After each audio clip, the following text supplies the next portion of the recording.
Humanity's history is rife with stories and legends of unimaginably terrible ways to die. From ancient torture methods to a slow death at the hands of nature, there are so many terrible fates that plague our stories. But in spite of all of that, I have never heard of a death as horrifyingly painful as the death of Hisashi Uchi. Hello everybody. Today we are going to be talking about the 1999 Tokaimura nuclear incident and the tragic fate that befell one man because of it. This story is one that, again, if you're strange like me and listen to disturbing stories on YouTube, you might have heard of before. Images of Hisashi's injuries, some real and some fake, have circulated the internet as being the most radioactive man to ever live. But in research for this video, the details that stuck out to me were the graphic and almost unimaginable injuries that overtook his body. Some of the most brutal descriptions I have ever read in a medical case. So today, while also talking about the story of Hisashi, his family,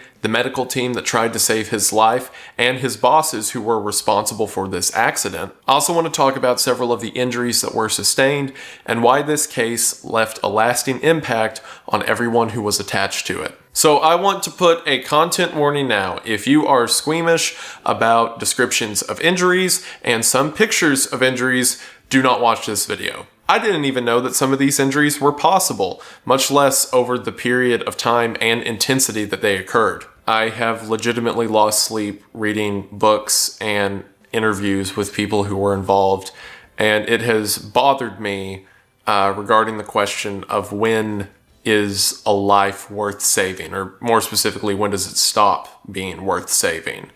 And it is a very tragic case, but one that I think deserves telling. So if that sounds interesting to you, or it's sad, it's not interesting, if that is something you want to hear about and go on this existential voyage with me, then stick around as we talk about the most painful death ever experienced of Hisashi Uchi. But before we get into all of that, stop! Smell yourself. Disgusting. Let's fix that. And fix that smell the right way thanks to today's sponsor, Scentbird. Scentbird changes everything you know about shopping for fragrances. Scentbird lets you try a new designer fragrance every month for just $17. Scentbird lets you try out fragrances and colognes that otherwise could cost up to $500 a bottle. But with Scentbird, you get a 30-day supply and you get to pick the fragrance yourself. And if you don't know what kind of fragrance you want, Scentbird even has a Q&A where you can answer questions and see what kind of fragrance is right for you. This month I received Dime number 1, Initio's Musk Therapy, and Ayuso Vert Yoga. I hope you all appreciate my butchered pronunciations. My favorite out of these has got to be the Dime number 1, just because it's kind of a clean, strong scent that is similar to a lot of other colognes I like. And while this selection would normally cost me hundreds of dollars, with Scentbird, it's one easy subscription. They even come in these cool capsules now where it locks. Like if you do it like that, you can fritz it, but if you turn it to the side, it locks in place, so it doesn't come out or accidentally spray while you're traveling with it, or put it in your pocket, which is a very nice touch. It's very thoughtful. I like it. And now, you can get in on this fantastic offer as well for over half off. That is right, more than half off, because if you go to the link in the description at scentbird.com and use my discount code Wendigoon55, you'll be able to get 55% off your Scentbird subscription, or in other words, just over $7. So if you're interested in getting these designer fragrances at a major discount, then once again, go to the link in the description and use discount code Wendigoon55 to get 55% off. This is definitely a deal you don't want to miss out on. Thank you all so much for watching the ad. Thank you so much to Scentbird for sponsoring this video. It really does mean the most. Hope you all check them out. Link is in the description, and we are back to the video. We are going to go ahead and get into it, but as always, thank you for watching.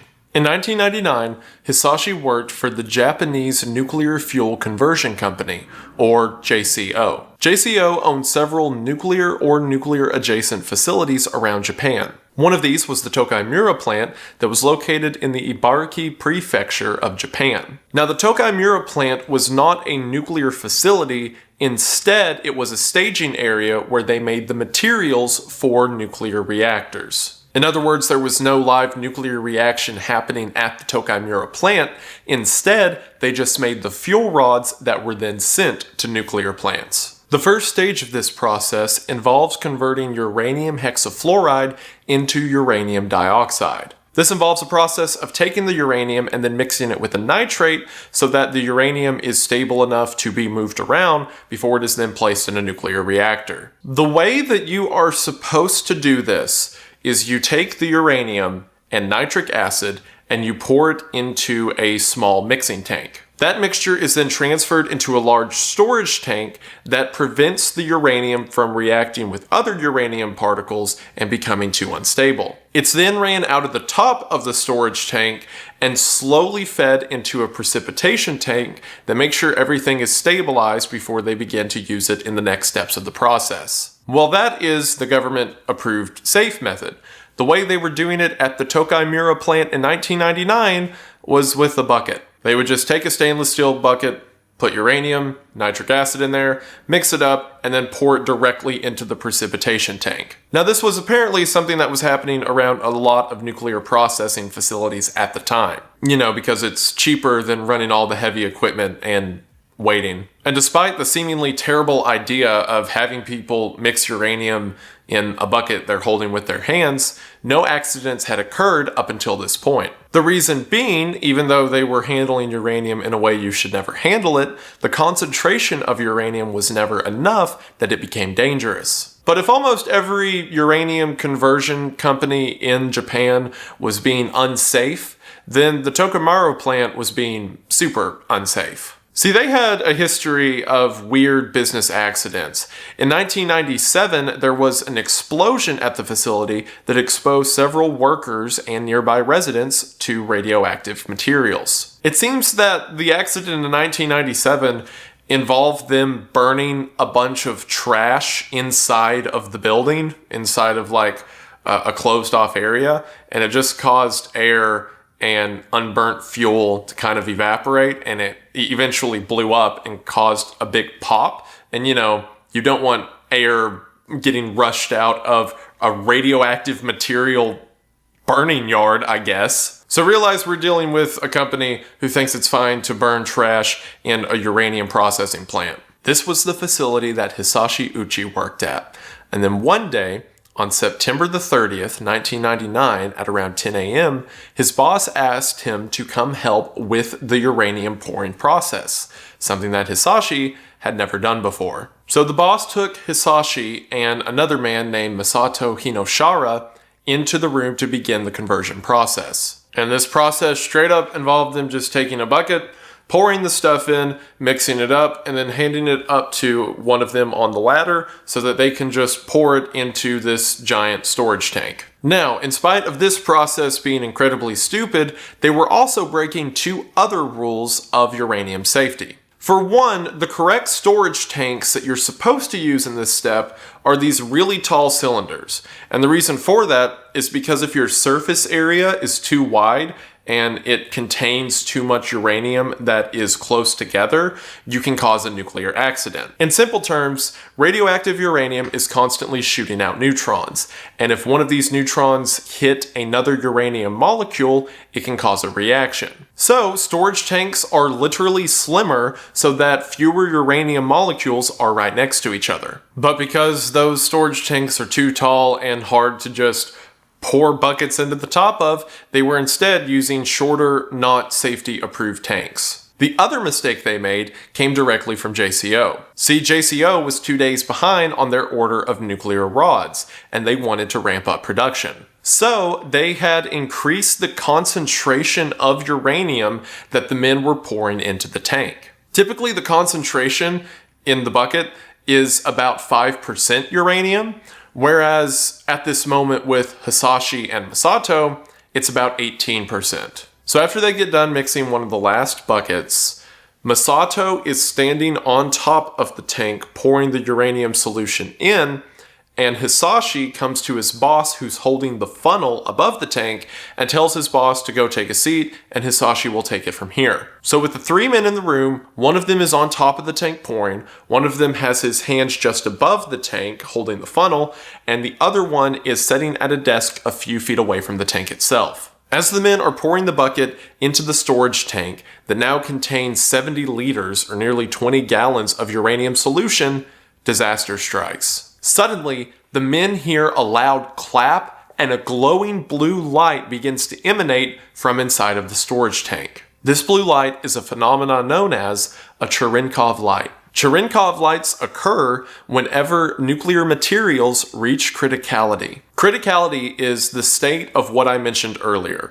whenever the molecules of uranium are so close together that they have a sustaining number of neutrons hitting them and then shooting off to hit other uranium molecules. That means that the nuclear reaction just reached a self-sustaining stage, where the number of neutrons lost by the molecules and the number of neutrons gained stays constant. This is how nuclear energy works. If you put the materials inside of a reactor and then they reach criticality, then they emit energy by just existing. However, the key factor being, this is what you want to happen inside of a nuclear reactor. And criticality and the Cherenkov light can be thought as the reactor turning on. What that means is that by haphazardly pouring uranium into a storage tank, they had now turned on an uncovered nuclear reactor in the middle of the Tokamura district. And the three men who were in that room had the rare misfortune of being some of the only people in human history to ever see a completely exposed nuclear reaction. As soon as this happened at 10:35 a.m., alarms all across the plant went off. Their boss, who was sitting at the table a few feet away, yelled, "Run for your lives," and everyone booked it for the door. Hisashi made it into a changing room that connected the room they were in to the rest of the facility. As soon as Hisashi made it into that room, he began throwing up and passed out. At the moment of criticality, the neutron beams that were being emitted in the reaction hit everyone in the room. These neutron beams rip through flesh, tissue, material, and radiate everything they come into contact with. Sievert is a measure of radiation exposure, and the amount of sieverts that it is deemed healthy to be exposed to per year is about 1/1000th of 1 sievert. Or in other words, about 1 millisievert a year. If you're a nuclear worker, sometimes you can fudge the numbers and go a little bit over, but never over like 20 millisieverts a year. So keep in mind, 1 is the safe amount for a year. At the moment of criticality, the boss who was sitting at the desk was exposed to about 3,000 millisieverts. Masato, who was pouring the bucket, was exposed to about 8,000 millisieverts. And Hisashi, who was standing next to the tank and had his hand hanging over it, was exposed to about 20,000.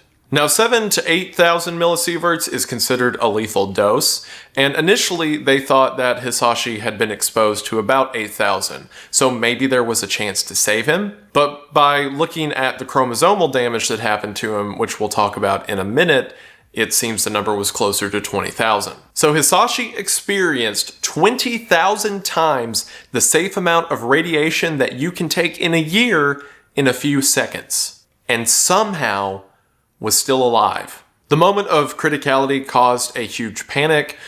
Within 350 meters of the plant, all houses were evacuated, and up to 10 kilometers away, they were telling people to seek shelter. In the meantime, the workers, including Hisashi, Masato, and their boss, were all evacuated from the facility, and after about 20 hours, they managed to stop the criticality. Because of the amount of uranium that was in the storage tank, it was still a very low amount compared to, a nuclear reactor, so there weren't any permanent effects to the region.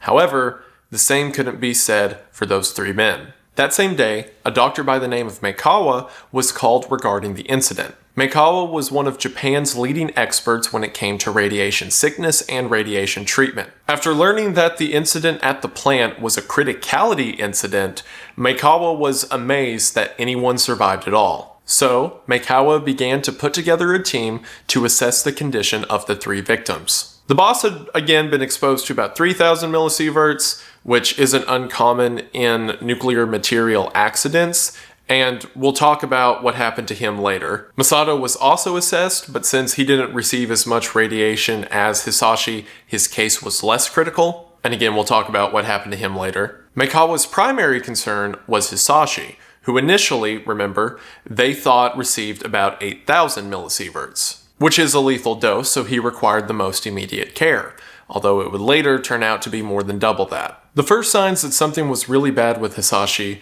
other than the throwing up, which is pretty typical of radiation exposure, was his lymphocyte count.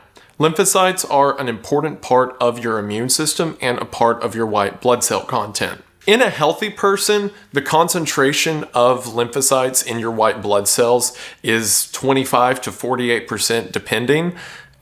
Whenever they got the results back of Hisashi that were taken 9 hours after exposure, his was down to 1.9%. So his immune system was tanking fast. Meikawa visits Hisashi in the hospital, and to Meikawa's surprise, Hisashi looks fine. The only symptoms he had was a red face and bloodshot eyes. And the only pain that he said he was currently experiencing was a pain just under his right ear and a pain in his right hand. If you'll remember, his right hand was the closest part of his body to the nuclear reaction. Now, while this may sound shocking, this is actually to be expected. Radiation sickness occurs in 4 stages. The first stage, known as the prodrome stage, is the initial literal gut reaction to radiation exposure. Whenever someone's bombarded with a lot of radiation, they may throw up or have diarrhea as kind of a quick nauseous attempt to expel materials from within the body. But then after that typically only lasts a few hours, there's something called the latency period. In the second stage, the body is being destroyed by the radiation and the symptoms of it aren't made known yet. While there may be some pain and discomfort, the patient is normally fine during this period of time. However, following the latency period is the manifestation stage. That's when the damage the radiation caused begins to be made known, as the person can develop anything from an immune system shutdown to skin burning and several other symptoms we're about to see. And then after that, the 4th stage is either recovery or death. So during this period of time, the radiation is destroying Hisashi's body.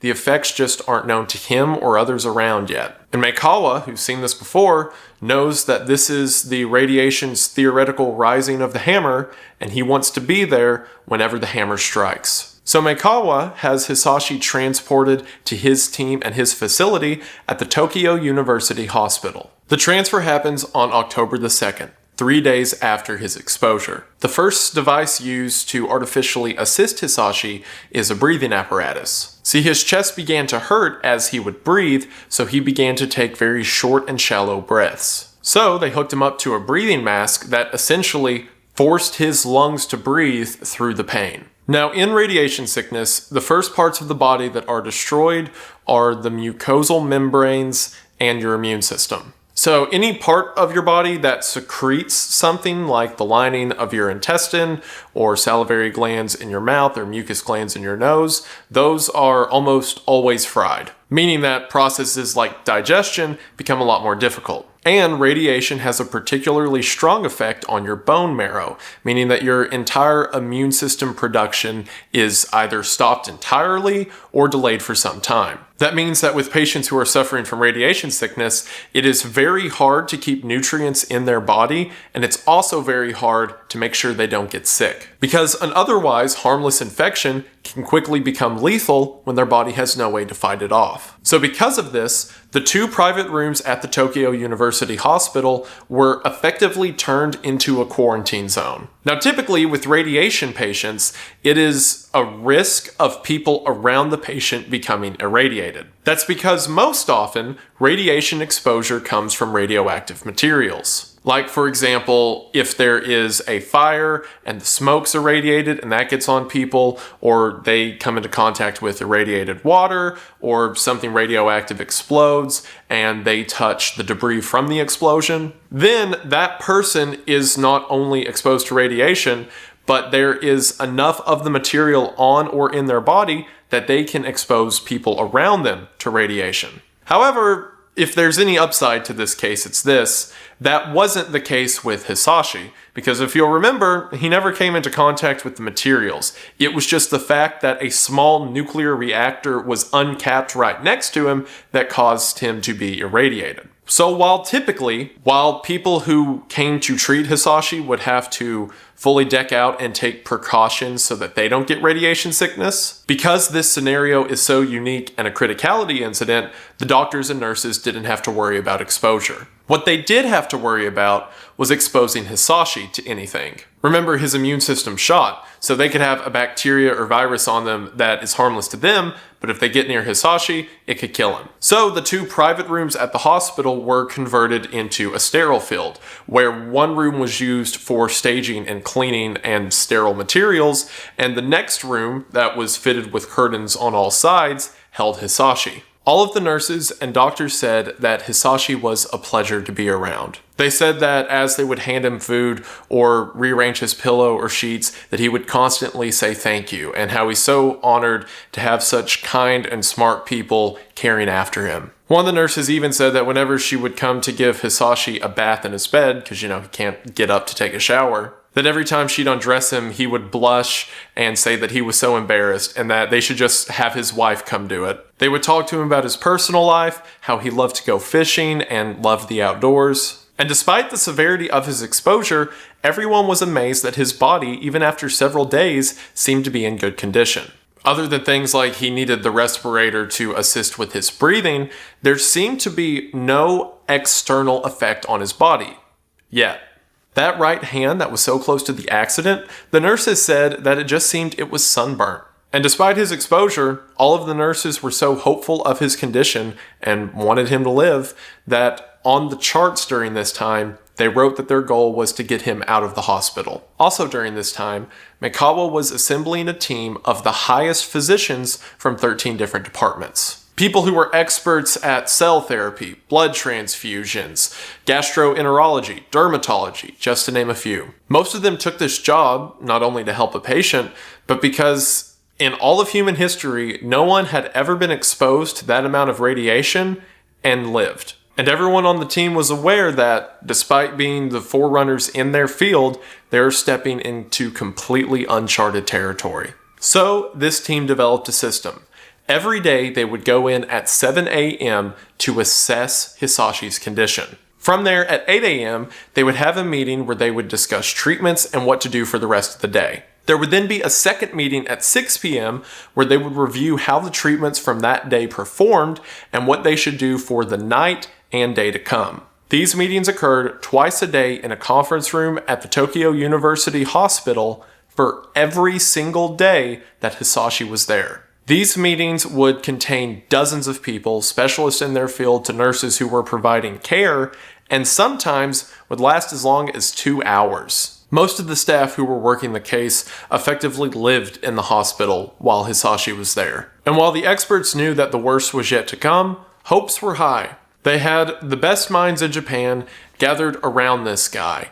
And even though everyone knows that radiation has a latency period and that it's going to get bad any day now, there is no better place to get sick than in a professional hospital with dozens of the best minds in the world ready to treat you. During this time, Hisashi's family began to live in the hospital as well. Hisashi's wife, son, who was in the 3rd grade, parents, sister, and brother-in-law practically lived in the waiting room on the 1st floor of the hospital. All of them began to develop relationships with the doctors and nurses, and they would come and see Hisashi every single time that visitation hours were allowed. However, according to nurses, Hisashi's son only saw him once, and it's believed by many that the mother didn't want the son to see his father as his condition worsened. One of the nurses also mentioned that during this first week, Hisashi was sitting in his bed and then asked, "Hey, people who are exposed to radiation were likely to develop leukemia, right?" And the nurse was kind of taken back by this and told him that he shouldn't worry about it. And the tragedy set in that he doesn't realize what's about to happen. Because leukemia, a disease that can develop over time and could take months or years to be fatal, is nothing compared to what's about to happen to him very soon. The first signs of how bad this was going to be happened on October the 5th. The doctors took a sample of Hisashi's bone marrow to see how bad his immune system had been shot. And when they looked at the micrograph, most of them couldn't believe what they were seeing. So, for context, chromosomes are the part of your body that is effectively the blueprint for how your body is built. Your chromosomes exist in every cell, and without them, your body can't build anything. You can kind of think of it as both the foundation and map for how new cells are reproduced. So if your chromosomes are damaged, then that means any new cells reproduced by that cell are going to be damaged or malformed as well. When they looked at the micrograph for what Hisashi's bone marrow looked like, this is a healthy person's chromosome mapping, and this is what Hisashi's looked like. This isn't damage to your immune system. This is an erasing of your immune system. The experts couldn't even look at this and tell which of the chromosomes were damaged or destroyed, because then there may be some way to treat it.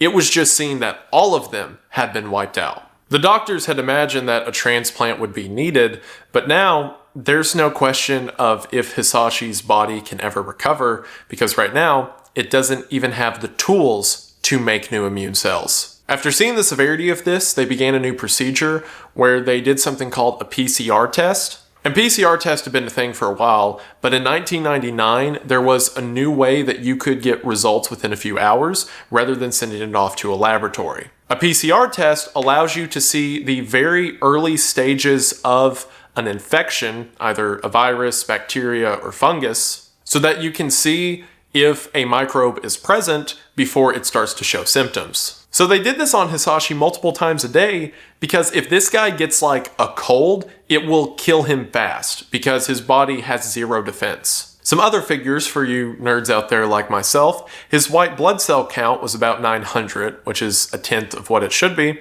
and his platelet count was about 26,000. Healthy people are between 120 and 380,000. So the first order of business is getting this guy a marrow transplant. Their best option for this is a stem cell graft, where stem cells are placed into the bone marrow, where hopefully his system will accept the transplant and then use that chromosomal code as the new blueprint so that it can rebuild his bone marrow. The problem with this is the donor and recipient have to be an exact match on their HLA, or the leukocyte antigens. However, thankfully, despite siblings only having a 1 in 4 chance of being a match, Hisashi's sister was a match. And his sister was more than willing to give up whatever her brother needed to keep him alive. So they gave her a drug that increased the stem cell production in her blood and then did a peripheral blood transfusion. In other words, typically they have to go into the bone marrow and take a sample,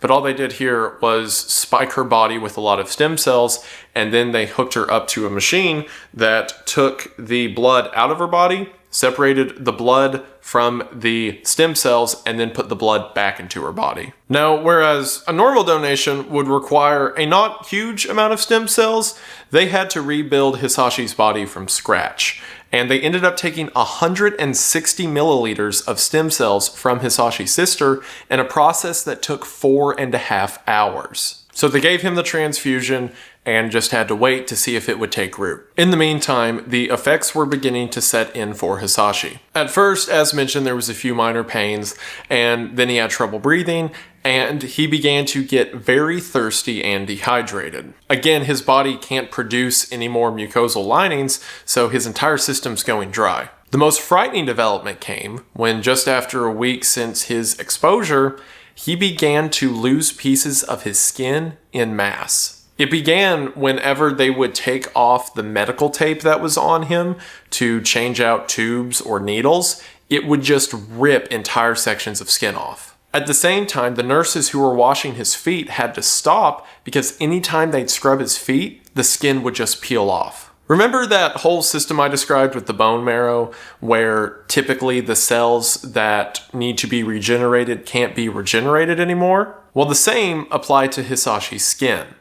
Skin, for those that don't know, is constantly growing from the lowest layer of the skin, or the subcutaneous layer, up to the epidermis. In about 2 weeks, the top layer of your skin goes through a complete cycle, and the dead cells simply fall off. But if your body can't produce new cells, then your entire layer of skin just kind of detaches from the rest of you, and you just exist in it like it's some sort of suit. And this dead layer of skin that was disconnected but still completely wrapped around him was just coming off in clumps. The only bright side to this being, since the skin was effectively dead and detached in several spots, it didn't cause a lot of bleeding, because bleeding was also a major concern. If you'll remember, his platelet count was super low, meaning that even the most minor cut or puncture could theoretically cause him to bleed out. Because if he starts bleeding, his body has no way to stop it. On October the 6th, they did an x-ray to see what the issue with his lungs were.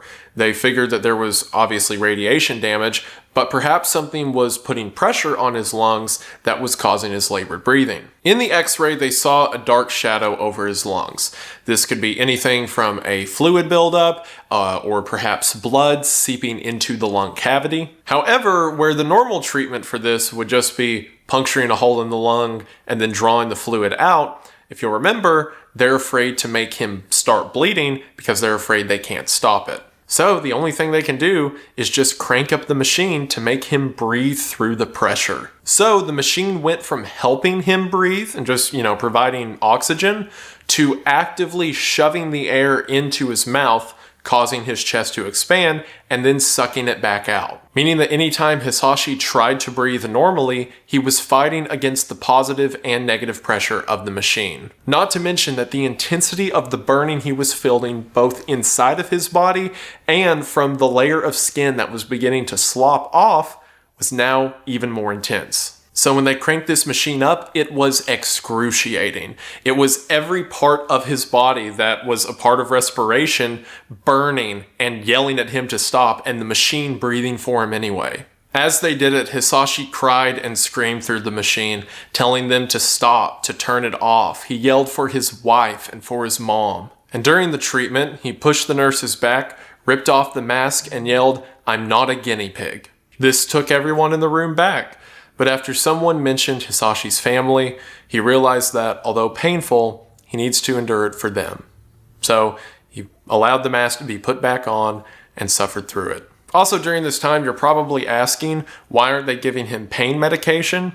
And the answer is that they are, but it's probably not doing a lot. See, for one, they had to figure out the amount of medication they could give him that didn't have any side effects with any of the other dozens of drugs that were running through his system. And also, it turns out from later stages of what happened to him, his blood flow was effectively shot, and a lot of stuff that was delivered intravenously had trouble going anywhere. So even if he was burning and hurting in his chest and face whenever the machine was breathing for him, giving him a shot in the arm to numb it probably didn't help a ton. Which, speaking of drugs, there were so many weird advancements, or I guess advancements made in pharmaceuticals just because of this case. Like, there's a drug called pentoxifylline, which was recently banned in Japan, that normally existed in oral form because I believe it had heart or liver problems or something like that. But it was the only drug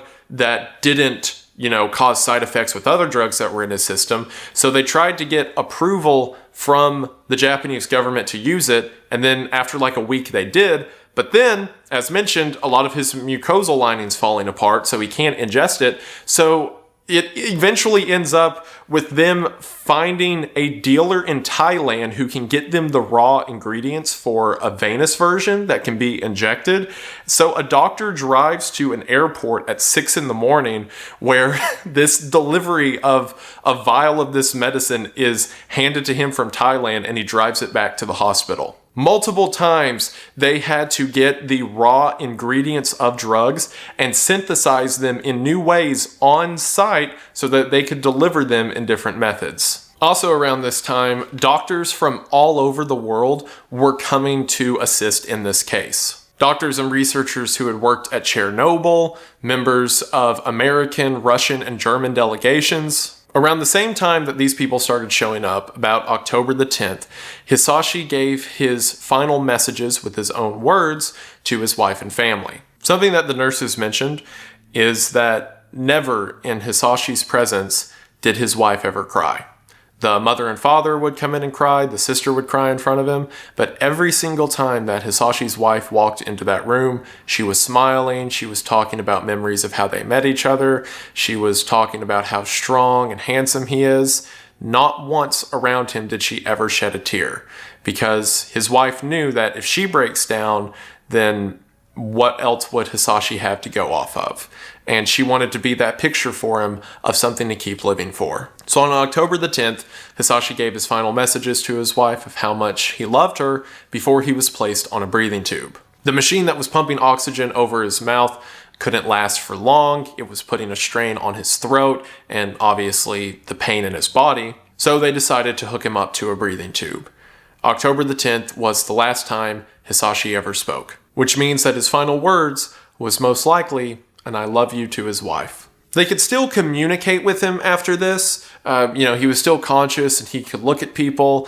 He would answer yes or no questions with a nod or a shake. He would grasp people's hands and point at things. So his consciousness was still good for now, and everyone was still hopeful that he'll eventually come off the breathing tube. Again, with radiation sickness, after the symptoms begin to form, you just have to treat the symptoms and ride it out to hopefully get to the other side, once the body has regenerated enough that it can fight back. Also during this time, Maekawa, the head doctor, had the furniture in the waiting room replaced with bright and happy colors because Hisashi's family was basically living in that waiting room. So he had new beds put in so that they could sleep there. He had board games added and just stuff to make their stay a little bit better. The family was also very supportive of the doctors and nurses. Anytime Maekawa would do something like that, they would thank him for it. And every single night, Maekawa would come down to that waiting room and give the family a very detailed description of what had happened that day. The family was very attentive.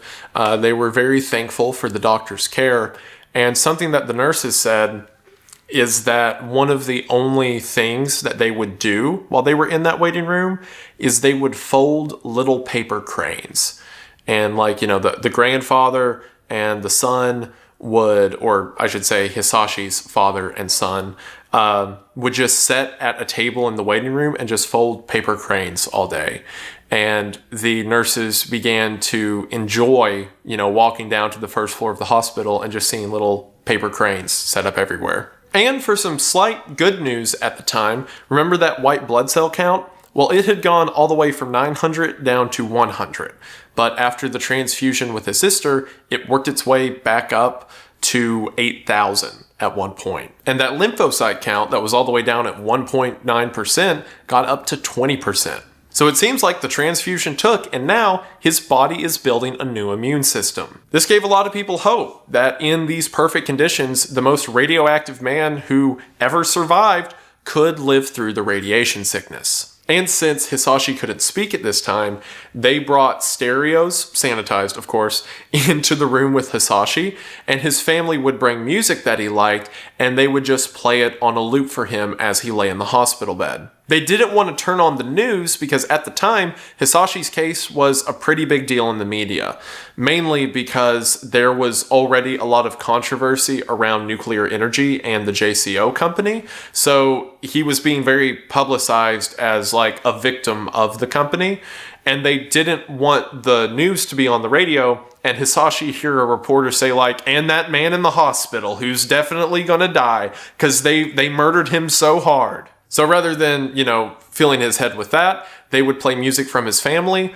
or they would just play sounds of nature and of water running through a brook and birds in the trees. And it seemed at this time that things were looking up. That is until they did another micrograph of his immune system. They took another micrograph to see how the chromosomes from his sister's transfusion were doing. And from that, they saw that about 10% of his sister's chromosomes were damaged. That means that even new transplants that were put into his body were being damaged. Now, if this was a radiation exposure to a radioactive material, then that might make sense. If he had inhaled, say, radioactive fumes or something, and they were still in his lungs and like across his bloodstream, that would make sense that new transplanted stuff you put in got damaged. However, it was a neutron beam that hit him. It was the equivalent of like a gunshot ripping right through him. There is no lasting effect that he should have on anything put into his body. Because, the chromosomes that were in his sister's body weren't there to get irradiated too. They showed up in his system over a week after he was exposed to radiation. And somehow they still got damaged. That is like if you got shot and needed like a liver transplant, and then a week after you get the transplant, the liver develops a bullet wound. It made no sense and had the scientists scratching their heads. Some thought it might have been radioactivation, a thing where neutron beams fly into the body, and say if it hits a particle of sodium or potassium, it can make those small particles radioactive, but that tends to go away in like less than a day. And again, the transfusion was a week afterwards. The other theory is that his body was so damaged that something called the bystander effect was happening, where free radicals of oxygen in his system were just being recycled by his system over and over again, and effectively any new cell that came into his body got damaged along with everything else. Regardless of what the reason was, Hisashi's body was so messed up that even if you gave it new cells to work with, it could not properly take care of those cells. Also around this time, on October the 15th, another major problem developed. So one of the most common causes of death of radiation sickness, besides the radiation, is gastrointestinal bleeding. So as we've established, radiation messes with your body's ability to stop bleeds. And because it also hurts your immune system, if anything gets into the body, you can get sick and die. And if anything starts to go out of the body, it's hard to stop it from going out of the body. So what happens a lot with people who experience radiation sickness is they'll start bleeding somewhere in their GI tract. And the only symptom that you can see of it is they start passing blood in their stool. And because you can't cut them open to do a surgery, because, you can't have them bleeding, then they just die from that. So one of the big concerns that Mikawa had is that if Hisashi starts bleeding in his gut, they won't be able to fix it. So a gastroenterologist does an endoscope on October the 15th. The gastroenterologist later said that this was one of the most terrifying procedures of his life because any nick or scratch that he made while he was inserting the camera could be fatal. The sight they saw in Hisashi's intestines were not great. They weren't awful either, or at least not as awful as the doctors thought they might be. They were still present. All of his intestines were very tense. They said it was most likely because of the level of pain that he had been experiencing. But where there was supposed to be alveoli that are in these little folds throughout the lower intestine, they were all just smooth. However, the mucosal membrane of the lower intestine was still there. Remember, mucosal membranes are the first thing to go. However, the part of his intestine that absorbs nutrients and secretes slime is still present. This made Mikawa hopeful, because if they can get his intestines working, then they can get all sorts of nutrients into his body. It's one thing to hook up an IV and deliver nutrients to someone straight into their bloodstream. It is another to have their body working to such a degree that it can process nutrients itself. And if they need to jumpstart his body, they're going to have to get his intestines working. So, using a feeding tube that was ran through his nose as a test, they passed 100 grams of protein into his stomach. And then a few hours later, all 100 grams of those nutrients passed straight out of his body, completely unabsorbed. Not a single element of his GI tract was bringing in nutrients, meaning that for now, his entire digestive system is over. The only hope being that, again, if they can get his blood, breathing, and immune system back in order, that his body can eventually repair the damaged cells with new ones. Also, and back to, I guess, the title or thesis of this video, you could say, I cannot properly state how much pain Hisashi was going through at this time. Like, burning doesn't even come close. The feeling of every organ inside of your body losing its skin, slowly being eroded and pulled off to the point where everything quits working. And the skin outside of your body sloughing off in these giant chunks, and you can still feel every inch of it, is excruciating in a way I don't think has ever been recreated. Perhaps by other radiation victims, but again, none of them have had to endure it as long as Hisashi has. Even breathing would feel like it was ripping apart your lungs and the muscles inside of your chest. Hopefully, the painkillers were working, but at this point, he couldn't speak to confirm it, and every time the nurses would touch any part of his body, he would tense further and begin to retract limbs as much as he could. It seemed that every waking second was agony. Also during this time, if you remember, that pressure and fluid on his lungs is still there, but they can't cut into his lungs to get rid of it.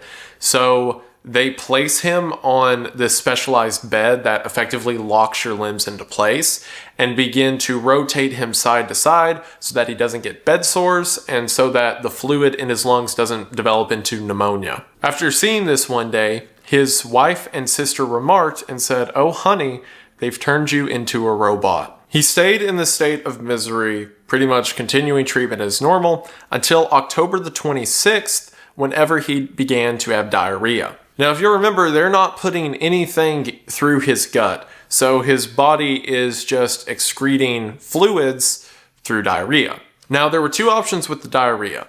It might have been a symptom. See, I told you this video was going to be gross. It might have been just a symptom of radiation sickness, because that's something that happens with people who have radiation exposure.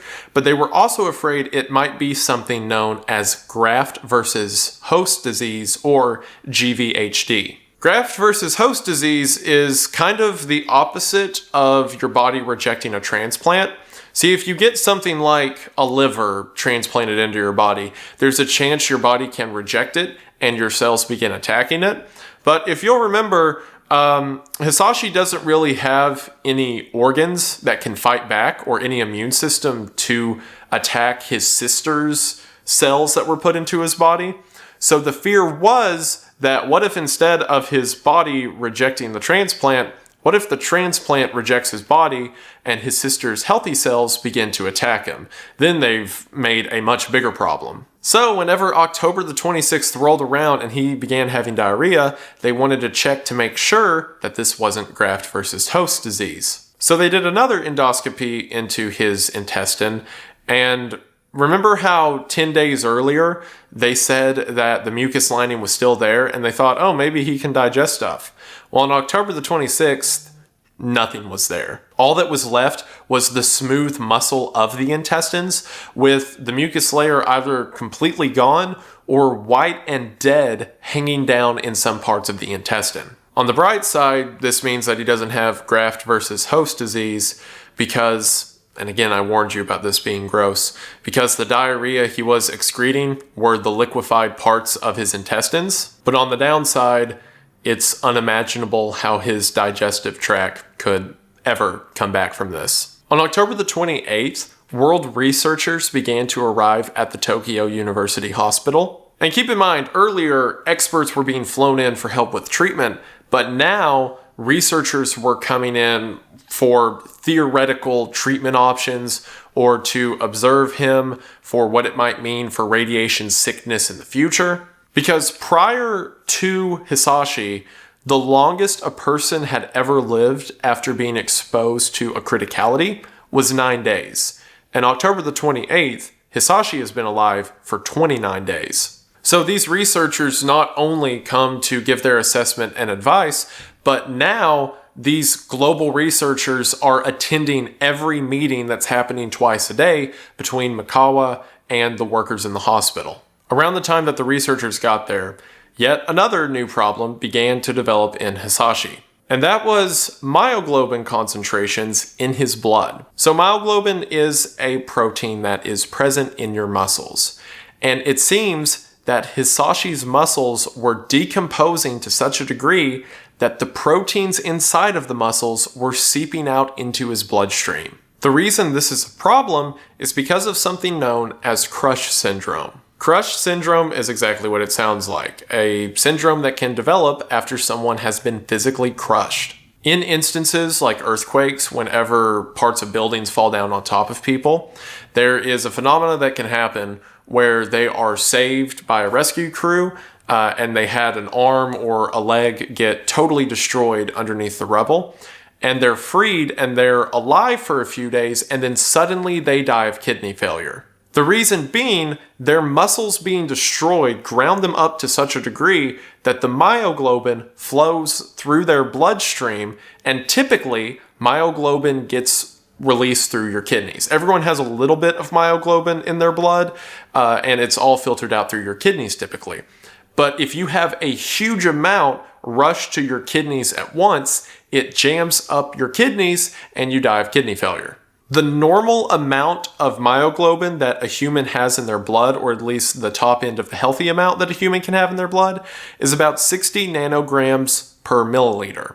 At this moment, Hisashi had 1,800. So it seems that the right hand and arm that were close to the reaction whenever it happened were decomposing and radiated to such a degree that his muscles were liquefying, and now the proteins of his muscles that are in his blood are risking shutting down his kidney. While discussing their options, the delegate from Russia, in the most Russian suggestion ever, says they should just amputate the arm. And if this was under normal circumstances, that would be true. His arm is effectively poisoning him, so you'd want to cut it off. But again, this is the guy they didn't want to do endoscopies on because they were afraid they'd nick a corner and cause him to bleed to death, so that they can't cut off his arm. But effectively, his arm is melting and it's poisoning his whole body. And it seems that so much of his inner tissue was beginning to dissolve and his body was trying to pass it through his system that he was getting about 3 liters of diarrhea a day, all from the inner parts of his body just sloughing off. On top of this, regions on his body where skin had been removed, like where the tape was and on his feet, just became these blistered masses. These blisters would then pop and just begin leaking fluid from his system. A lot of the diarrhea and the fluid that was pouring out of these blisters wasn't natural to his body. He was hooked up to so many different IVs that were trying to pump his system with nutrients and fluids to keep him alive, and while some of it took, a lot of it just poured out of him. Normally, in situations like this, like for example, a burn victim, you would cut off the bad or necrotic skin that is causing this, and then just graft new skin on. However, with the radiation, it was hard to tell what parts of his body were good skin and what parts were bad. And once again, you can't just fillet the guy because then he'll bleed out. So they began to fully wrap his body with dressings and gauze. Effectively, this gauze acted like a new layer of skin because he had lost so much at this point that his body just slowly and constantly let out fluids and blood. So the gauze act as a temporary barrier. He was wrapped in so much gauze that the only parts of his body that were exposed were his eyes and the tips of his feet. His wife remarked after seeing him like this, "There's nowhere we can touch him now." Also, keep in mind that he constantly bled and seeped through these bandages, so they had to be replaced daily. It took a team of 10 people 3 hours every day to change his bandages. Another thing that the skin does that you don't really think about until you need it is regulate your body temperature. Skin works as an insulating layer that keeps all of your heat inside. But now that Hisashi has lost most of his skin, he can't regulate his body temp. So whenever they took off these bandages, there was a real threat that he would become hypothermic because all the heat would leave him. So they kept the room he was in at 86 degrees Fahrenheit, meaning this team of 10 people had to work through sweat and heat exhaustion for 3 hours straight to quickly change the bandages across his body. They also had to be super careful with how they wrapped the bandages because anywhere too tight could destroy the muscle or what little skin was still there. They would also weigh the bandages after they took it off of him because they put clean gauze on, he soaks into it overnight, and whenever they take it off the next day, the amount of fluid that's in the bandage indicates how much fluid he's lost. So at this time, he was losing about 1 liter of fluid a day through his skin. Also at this point, the lining around his eyes began to deteriorate and he started bleeding from his eyes, as well as all of his fingernails and toenails fell off. Typically, if say this was a type of burn that wasn't radioactive, they could perform a skin graft. However, they can't perform the skin graft because of the chromosome damage that his good skin does have and the whole bleed out thing. Also, he did have good skin. If you'll remember, it was the front and right side of his body that was facing the reactor. So the back left side of his body was, on the exterior, mostly intact. He still suffered the biological damage, but his outer layer of skin wasn't rotting off. So, since the sister was a match for the stem cell transplant, they decided to use her skin to grow a skin graft. This would take 2 to 4 weeks, but the sister provided a sample of her skin to be grown in a laboratory that could then be put on Hisashi. Also, the dermatologist examining him during this time noticed that on the border of the burnt skin and the okay skin, there were these tiny white dots that started to form. It turns out these dots were new skin cells, meaning that even if his body wasn't able to produce a new immune system or part of his digestive system, it seemed that eventually he could be capable of growing new skin. Even though all of the skin that he had currently was damaged, it seemed like he may be able to make healthy skin at some point in the future.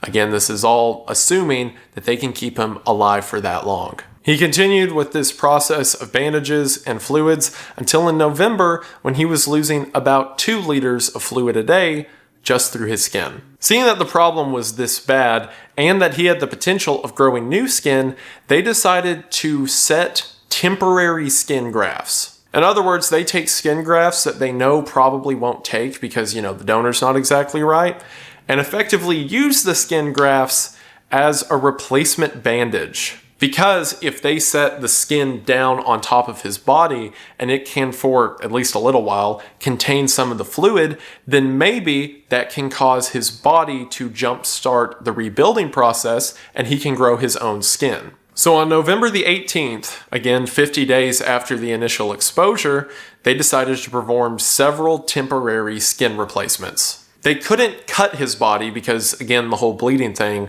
So instead, his skin was so weak that they would just take like a towel or a sponge and rub parts of his skin a little bit and all the skin would peel off. So after it was peeled off, they would then take these grafts and stitch them down on top of each other, all connected in some kind of patchwork design that would then be rejected by his body, but it seemed to last longer than the bandages and hopefully got his body to start building skin cells. All in all, Hisashi would end up going through 70 skin grafts, each lasting about 3 to 4 days. Again, this was all in an attempt to get his body to start making its own skin. But then, the same day that they were doing the skin grafts, the very thing Meikawa was afraid of happened.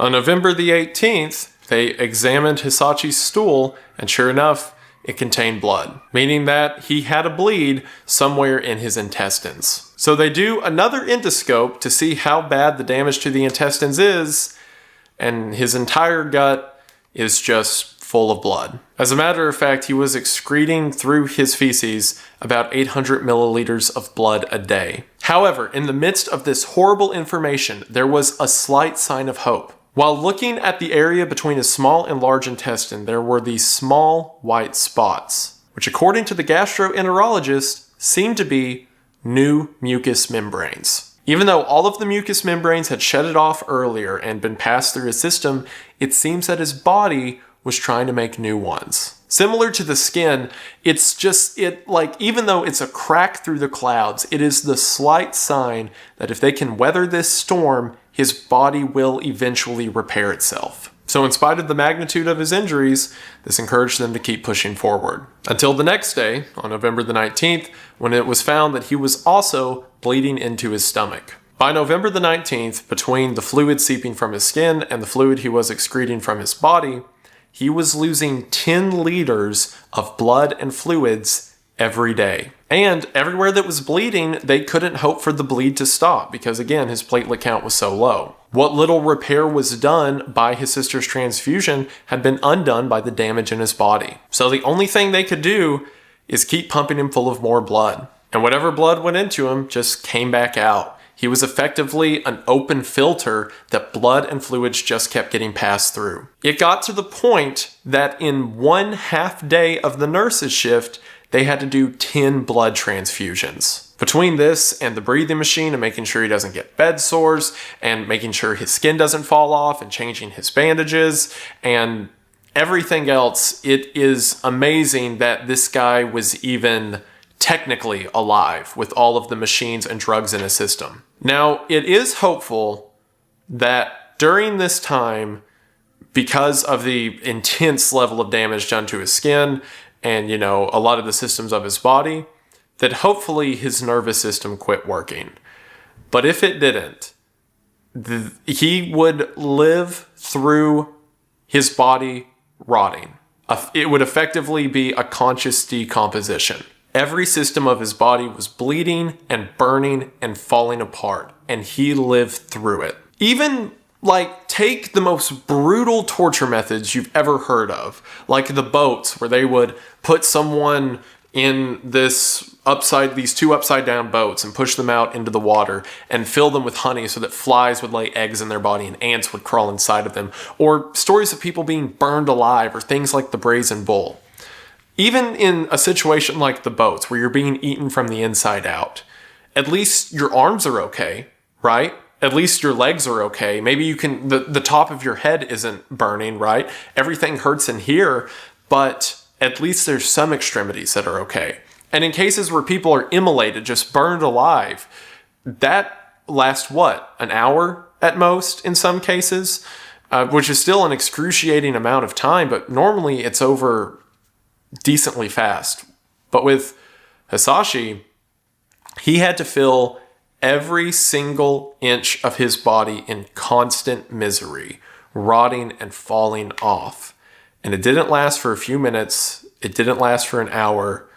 By the end of this, it lasted for 83 days. There isn't a single more painful, brutal death that I could imagine.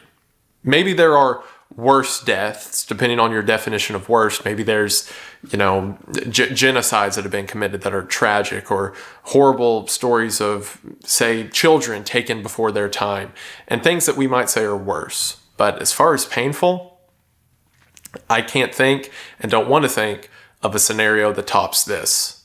Watching your body rot while you're still in it. In spite of all of this, his family remained hopeful.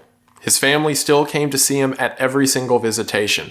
They'd walk up to him and talk about how strong and how brave he was.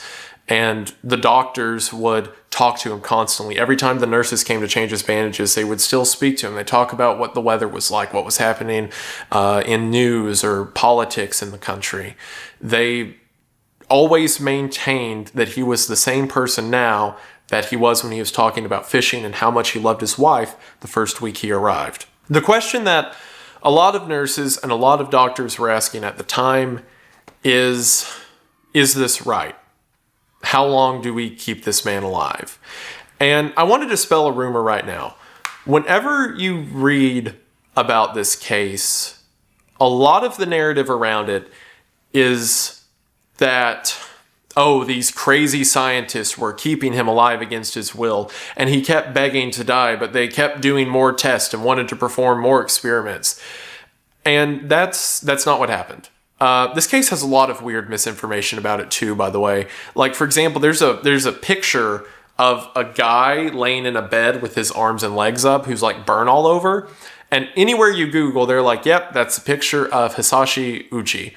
It's not. That is the picture from a medical textbook about burn treatments. A news reporter probably, or someone online said that was Hisashi, and everyone else just ran with it. It was like, yep, that's a picture of the irradiated man. But it's not. It's just a burn victim. And I think it's because people weirdly want to sensationalize this story, but it doesn't need it beyond, what it already is. It's already such a tragic tale, but they make it into like, here's a picture of his body mangled, and the doctors kept performing experiments, and it's weird. But the tone I got out of every doctor from every interview was this constant struggle of them knowing that they need to perform their jobs, that they assured Hisashi they're going to keep him alive as long as they can, that they assured the family they're going to keep him alive as long as they can, and then coming to see the state he's in and wondering if they're trying to play God. And also, at the end of the day, these doctors weren't doing anything beyond the standard. Because the way it is with radiation victims is you just have to survive the symptoms and then their body will come out of it. And as drastic as the symptoms have been, would it be better for the doctors to say, oh, well, he's costing too much blood transfusions, or his body seems too damaged in this area, we should just let him die? And some of the nurses thought to themselves that, yeah, maybe we should just let him die. Maybe that's what would be best. But regardless of this, the doctors doubled down and said, our job is to keep him alive because as horrible as these symptoms can be, as long as there is a micro chance to save him, as long as the walls of his intestines may grow back, as we've seen evidence of, and some of his skin may grow back, then it's worth the time. It's worth most of the doctors living in the hospital. It's worth doing several 2-hour meetings a day and then going to his family and explaining what happened. It's worth 3 hours of bandage changes. It's worth some of the medical residents who were there having to type up 2 8-page reports a day to present to all of the doctors. It's worth the countless hours to save his life if there's a chance. And obviously I can't speak for Hisashi, but knowing that with the last words he said before he was intubated, when he saw his family and they told him to stay strong for them, and he saw his wife and his son, and he just gritted his teeth and bared it. I like to think that that was his answer. Because a lot of people say, well, Hisashi couldn't speak. Maybe he wanted to die. Maybe he wanted to slip on. And yeah, with the pain he experienced, I wouldn't blame him if at some point he did. But I like to think that right before they intubated him and he agreed to push forward for his family and told his wife that he loved her, I like to think that that was his answer. That even if there was a chance that he could stay alive for them, that he'd suffer through it. And if I was in that position, if I decided that I'm willing to endure whatever pain or cost there was to stay alive for my family, then I would hope that I had a team of doctors as adamant and loyal as Hisashi did. And also, again, everything you read about this, they're like the evil doctors who kept a man alive and wouldn't let him die. Like, do people see this story of a guy who spent 83 days and a whole team of doctors and then fighting against, the disease that was all over him? And are they like, not interesting enough? But if the doctors were evil, if we make the doctors into like these comic book villains, that's a story. And during this time, the doctors were trying to do everything they could for the pain. He was on a mix of propofol, fentanyl, and ketamine hydrochloride. The doses he was taking was about the same of someone who would be awake during open brain surgery. And despite the strength of that, it is likely that they began to lose their effectiveness as he was introduced to more and more painkillers over the days that followed. But again, the only thing they can do is treat the symptoms and hope that he comes out of it. Also, with this insane amount of drugs constantly pumping through his system, his heart was having a hard time getting any circulation to his extremities. So he maintained a heart rate of about 120 from October onwards. Effectively, this guy's heart was constantly running a marathon with no breaks for over a month. As they were maintaining his condition, on November the 27th, which was day 59 since exposure, on November the 27th at 7:01 a.m., Meikawa was walking down the hallway and looked into Hisashi's room and saw that his blood pressure was 40/30. For those that don't know, a healthy blood pressure is 80/120, which meant that Hisashi's heart was about to give out. Meikawa rushed into the room, called a code, got a ton of people in there, and they immediately began giving CPR. See, normally, Hisashi was hooked up to dozens of different devices that constantly monitored his heart rate and would alert the entire hospital if he was to have a heart attack or if his system was to stop or anything like that. But about an hour before, they had removed a lot of the equipment to do x-rays. And while the current technicians were down the hallway looking at the x-ray pictures, it was the one window of time that his system could have stopped, and all of the doctors wouldn't have been around to get it restarted. And if it hadn't been for Meikawa just walking by, no one would have noticed it. Or at least not noticed it before it was too late. When they ran into the room, he wasn't breathing and didn't have a heartbeat. So again, they began performing CPR and delivered epinephrine. So his heart initially stopped at 7:01 a.m. At 7:10, his heart starts again. At 7:25, it stops again. At 7:34, it starts again. At 7:50, it stops again. Then finally, at 8:14, it starts and maintains a blood pressure of 125/86 and 164 beats per minute. All in all, Hisashi died 3 times and his heart was stopped for a total of 49 minutes. Now, typically, that would cause undisputable massive brain damage. But because Hisashi was still hooked up to so many pumps that were effectively helping his heart run blood through his system for him, they figured that enough blood stayed in his brain that it didn't just make him brain dead. They ran tests to confirm, but it seems that while on a normal person 49 minutes of no heartbeat would kill you, on Hisashi it seemed to not, although he almost definitely got significant brain damage from it. Hopefully, he did experience brain damage enough that he wasn't conscious for a lot of the pain that followed, because one of the things that happened immediately following his heart stopping was his kidneys stopped entirely. So they had to hook him up to a dialysis machine that ran 24/7 as his new kidneys. His blood work also showed that he was about to undergo liver failure as well. Meikawa gave the information to Hisashi's family, who, remember, is still living in the waiting room on the first floor, and after telling them everything that happened, they said, even if his heart stopped, it started again. He'll get better. During this time, the family would visit Hisashi and tell him to hang in there, and that he's being so strong that they're all proud of him. Perhaps to support the idea that he didn't suffer a lot after that series of heart attacks, while his brain showed that there was still activity, he no longer responded to stimuli. He no longer would grab their hand or move his eyes or nod or anything like that. He seemed to be completely vegetative, which leads to 2 options. One, he was effectively dead at that point and didn't feel anything, which would be, the much kinder option. The other option is that now, on top of all of the pain and suffering, he can't move at all. Some of the nurses said that every now and then there would be like the move of an eyebrow or the slight tinge in a finger or toe, but they couldn't be sure if that was just like an involuntary action or if that was him still in there. Also, it seemed at this point that his heart was entirely ran by medication, because anytime that they tried to stifle him off the medication to see how he did, his heart would immediately start to tank in blood pressure and they had to crank it back up. So there is a possibility that his body was effectively dead, but the vasopressors and other drugs they were running to keep pressure in his heart was just causing the chemical reactions to keep happening. Or again, the horrifying alternative that he was conscious for all of this. On December the 1st, after 63 days in, yet another problem occurs when it's found out that he has hemophagocytosis. This is a condition where the macrophages in your blood, part of your immune system, starts eating your blood. So this required that he have a full plasma transfusion, which he did. Typically in plasma transfusions, the max you'll see is 8 units of plasma. He had to have 75. A complete plasma replacement that took 3 days to do.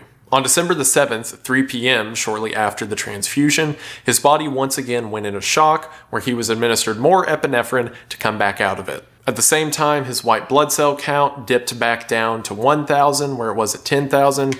So most of the good that was done by the original stem cell transfusion had been undone. And at this point, he was entirely automated. From needing new blood to new immunities in his blood, to blood transfusions and his lungs and his heart and his blood flow. And every aspect of his body was automated to some degree. Even his kidneys were now a box that sat across the room from him. So Meikawa, who has been entirely dependent this entire time on keeping this man alive because there is a chance that he will get better. After seeing the evidence that his heart is just a box that drugs are keeping running, and after seeing that every aspect of his body that still works is trying to kill the rest of it, like the hemophagocytosis, and needs replaced by something else, and they just keep changing out skin and blood and bandages, that he's effectively just a robot, a marionette that they keep running more strings through. And on December the 19th at 11:30 p.m., 81 days in, Meikawa came to the conclusion that they shouldn't do anymore. He goes to the family and he takes them into an office that has all of Hisashi's vitals and stats and charts and everything laid out on computer screens, and takes hours explaining to them in detail why every single thing is happening, while this drug affects this and this pressure affects this, to help them fully understand exactly where they are at, to understand that at this point, Hisashi is not Hisashi. He is a body that is controlled by other things. And he concludes and says, the next time that his heart stops, we shouldn't try to start it again. And after hearing all of this, the family simply replies, we understand. There's a lot of malice around the family in this story as well. Like whenever you read reports about it, they're always like the evil doctors and the selfish family. That's the tone everyone has. Like, oh, his family was like, we don't care if he won't make it. Keep torturing him is like the way, again, people, I keep saying people, weird YouTube channels and content farm news outlets, okay? That's who I mean by people. But it's because they always want everything to be so two-dimensional. They don't want to talk about nuance or, the terror of, do I keep a family member alive or not? But up until this point, it has never been impossible for him to live. At some point, the radiation symptoms would stop and he would be able to live.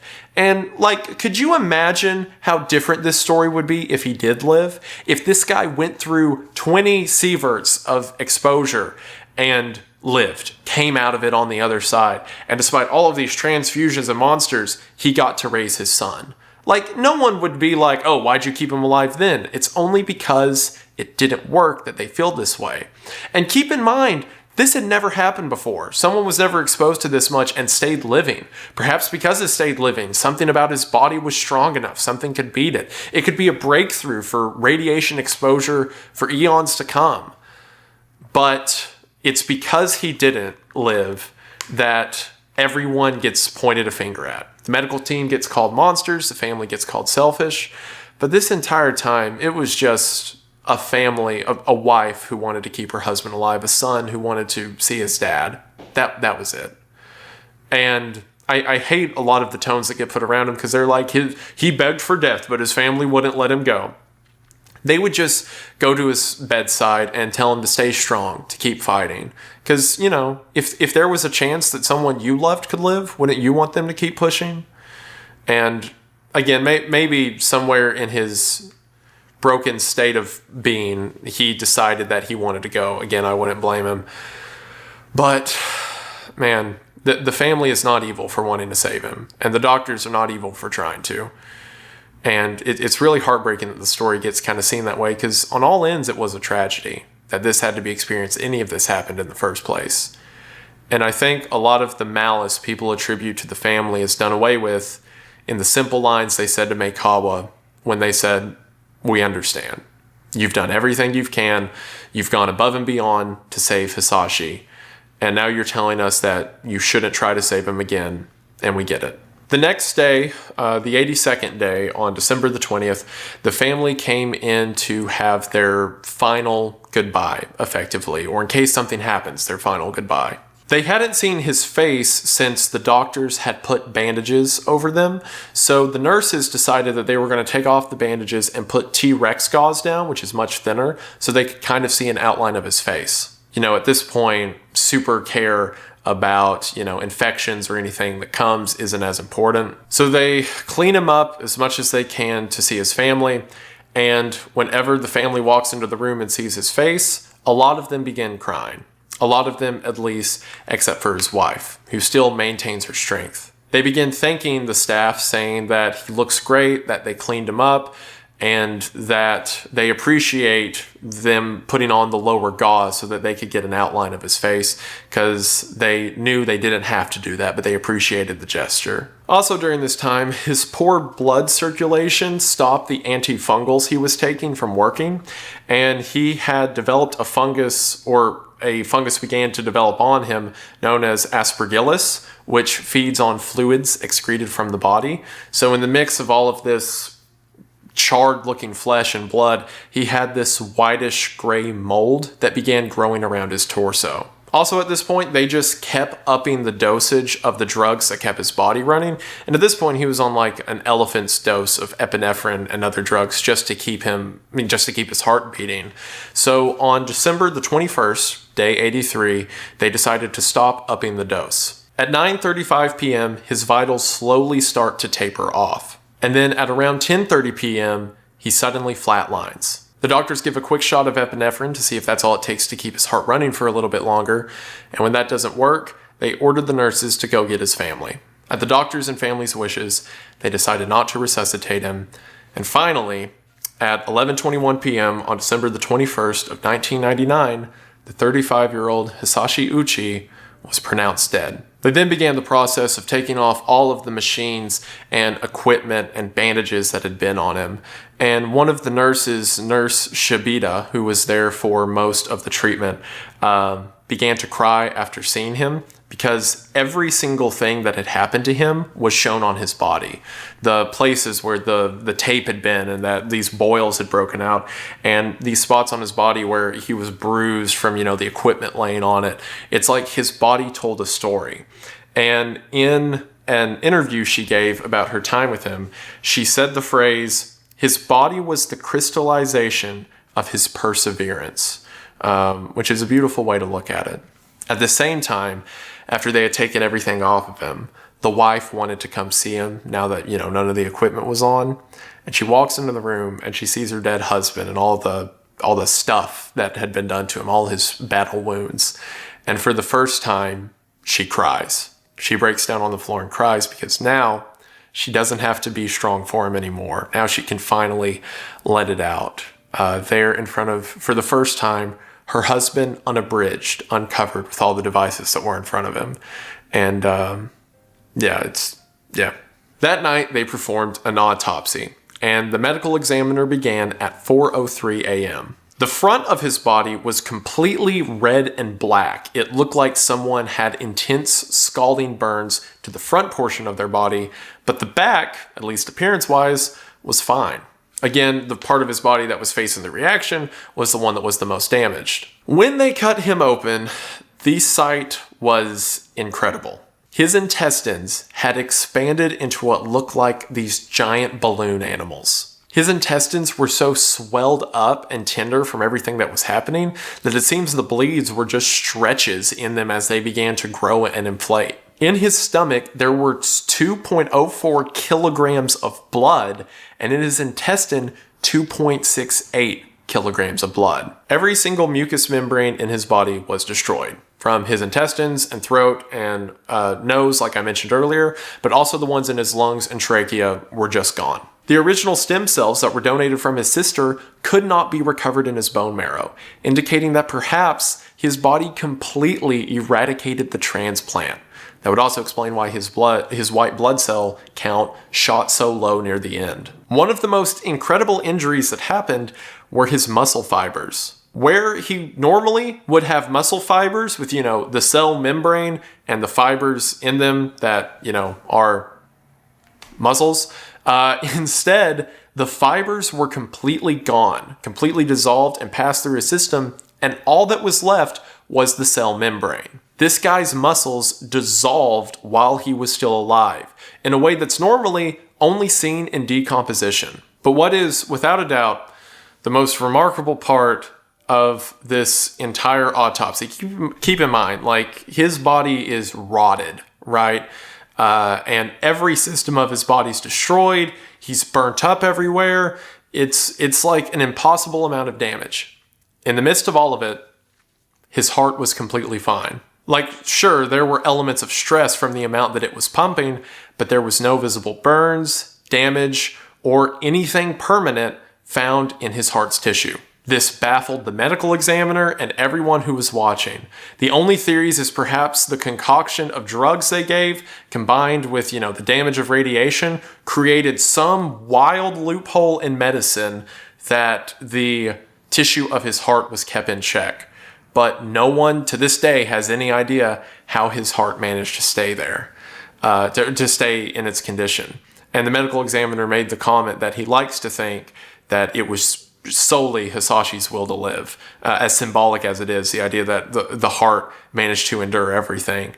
But in spite of everything, his heart made it. After 4.5 hours, the autopsy concluded at 8:37 a.m.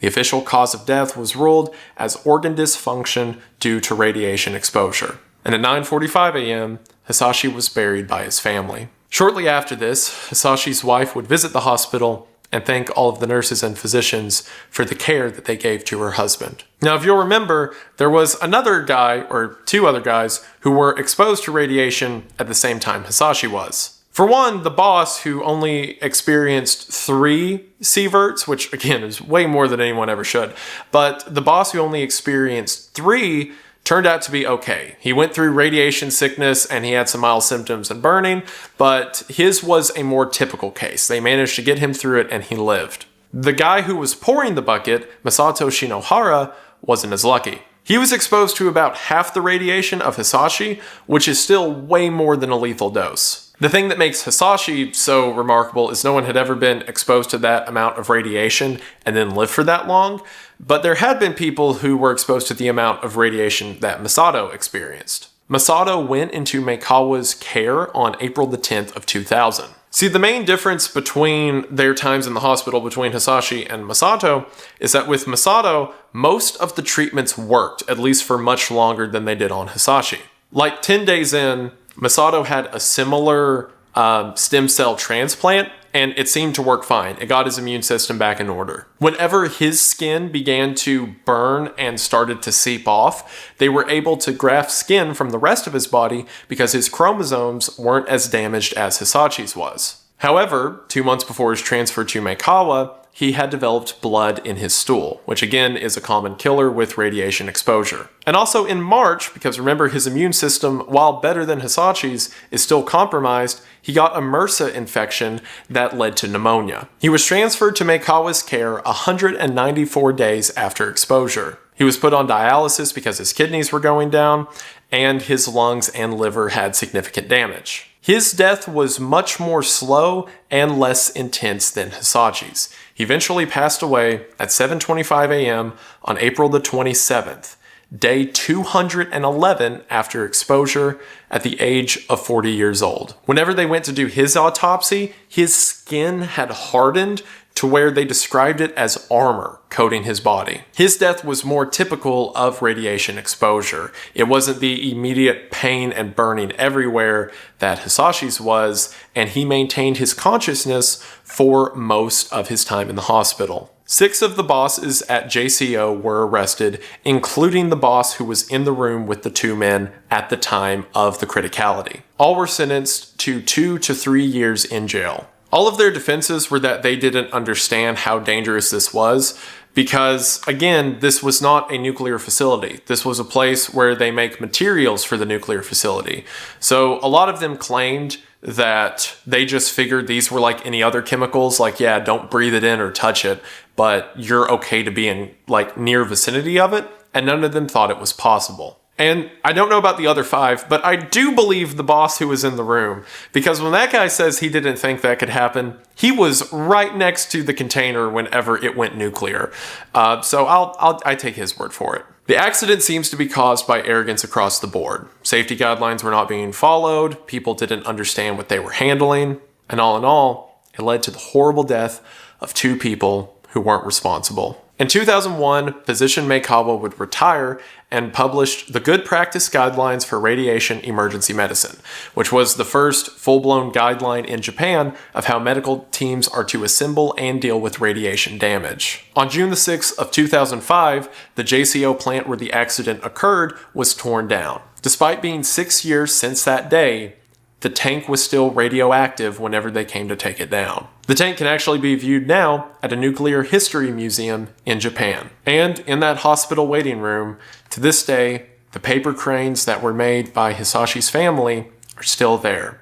All in all, they number about 10,000. One of the nurses who was speaking of the case said that she couldn't bear to take him down, as they had too many prayers attached to him. And it seems that those prayers pushed the impossible radioactive man to survive longer and with a better heart than anyone else ever has. And with that, we have the end of the story of the most painful death ever experienced. Again, a lot of people talk about the story, at least on YouTube, online, as being almost like a horror tale of evil doctors and an evil family causing this guy to suffer.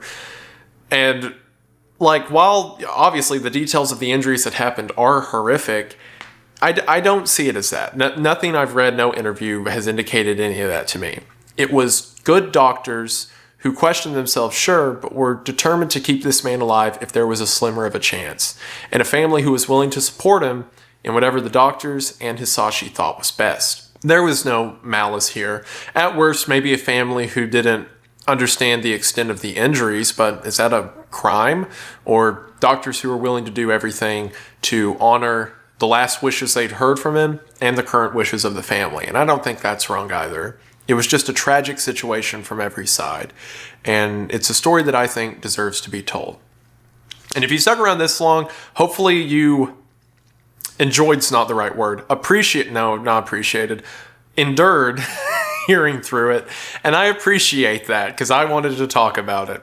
And I'm glad you're here and I'm glad you're still watching. And I just want to say thank you for watching. This case is, again, it's similar to the toxic, what was it? Yeah, it was called The Toxic Woman. The video I covered a couple uploads back about a woman who had this strange toxic reaction. And everyone online treats that story as a supernatural tale. And then this story they treat as a malicious tale. I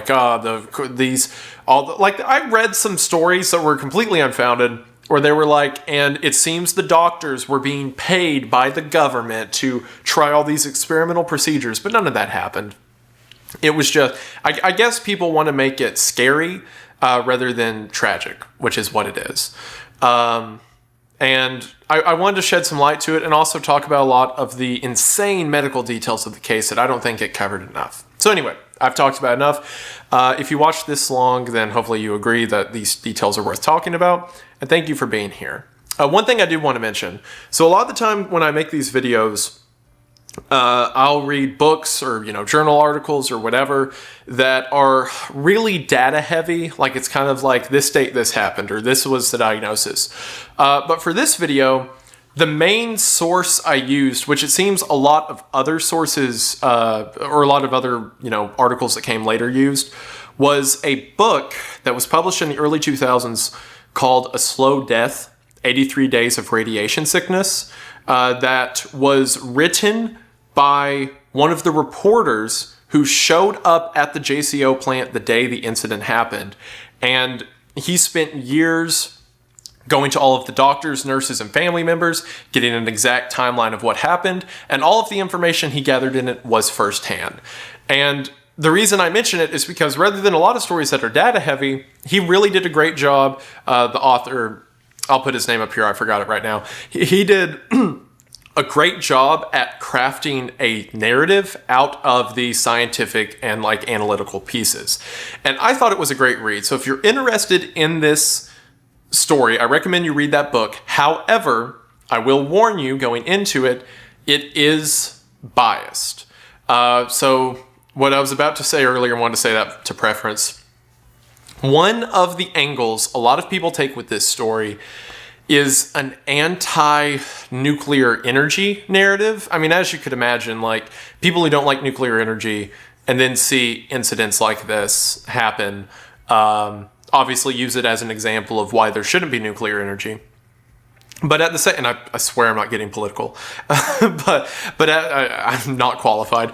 But at the same time, I don't see it as much as nuclear energy being the problem as much as it is greed, stupidity, you know, corporations wanting to cut corners and then risk the lives of workers to do it. Like, that's where the problem came from.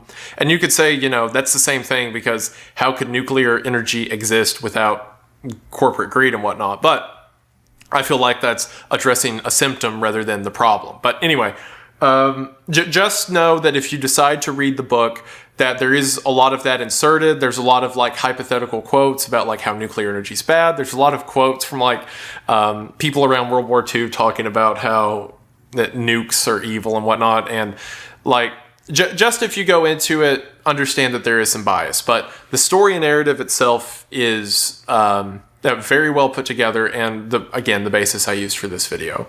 So check out that book. Again, normally I don't recommend the books unless they're like fictional and that's what the video's about. But here, if you're interested, check it out.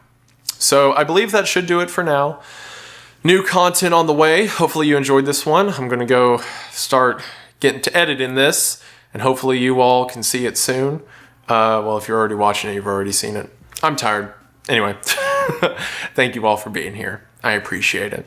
Also, just before we go, thanks again to Scentbird for sponsoring this video. Check out the link in my description and use code Wendigoon55 to get 55% off your first month. So that should do it for now, but I just want to say thank you for watching. I hope that you enjoyed, and I will see you in the next one. Bye!